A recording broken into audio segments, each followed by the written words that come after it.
Ganito kaganda ang contribution ni Christian Wood laban sa Sacramento Kings, pinakamalaki ang impact pag siya ay nasa loob ng court.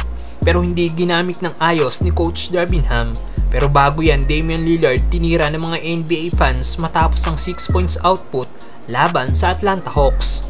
Nahype nga po ang mga Bucks fans noong nakaraan matapos ang debut ni Lillard sa Milwaukee kung saan gumawa ito ng 39 points. Pero kanina naitala nga po ng 7 times All-Star ang isa sa worst game ng kanyang career kung saan gumawa lang ito ng 6 points, shooting 2 of 12 sa field at may 6 pang turnover.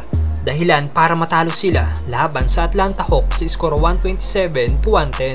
Kaya naman maraming NBA fans ang tumira kay Damian Lillard. May isang fans na nagsabi na naging si Brooks daw si Dame mula nang lumipat ito sa Milwaukee. May isa naman nagkomento na simulan na daw ni Lillard na mag-aral ng Chinese dahil pang China daw ang performance ito. Ayon naman sa isang fans, wala daw nagawa si Lillard sa depensa ni DeJounte Murray.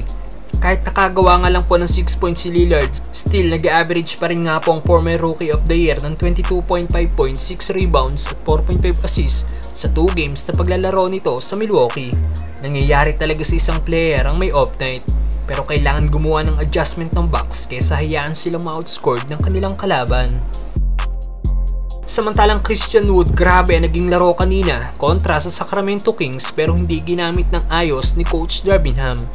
Isa nga po sa naging solid ang laro kanina para sa Lakers ay ang big man si Christian Wood na gumawa ng 11 points at 5 rebounds, shooting 2 of 2 sa field, 3 of 3 naman sa 3-point area at 3 of 3 sa free throw. Lahat nga po ng tirang ginawa ni Wood sa loob ng court kanina ay pumasok, kaya naman siyang nakakuha ng may pinakamataas na plus rating sa Lakers na may plus 12.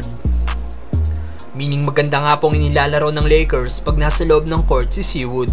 Malaki nga po ang chance ng Lakers kanina na makuha ang panalo kontra sa Kings noong overtime dahil wala na nga po si Domantas Sabonis matapos mag-commit ng 6 na foul.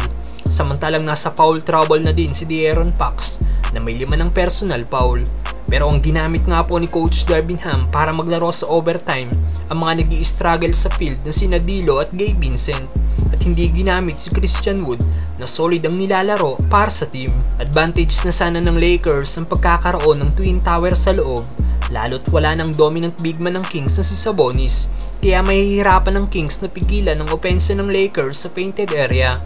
Matatandaan din natin sa naging laban ng Lakers at Suns, isa si Wood sa malaking dahilan kaya nakuha nila ang panalo dahil sa rebounding at defense na ginawa nito kay Kevin Durant na hindi naisip ni Coach Darvin Ham kanina sa laban nila sa Sacramento Kings.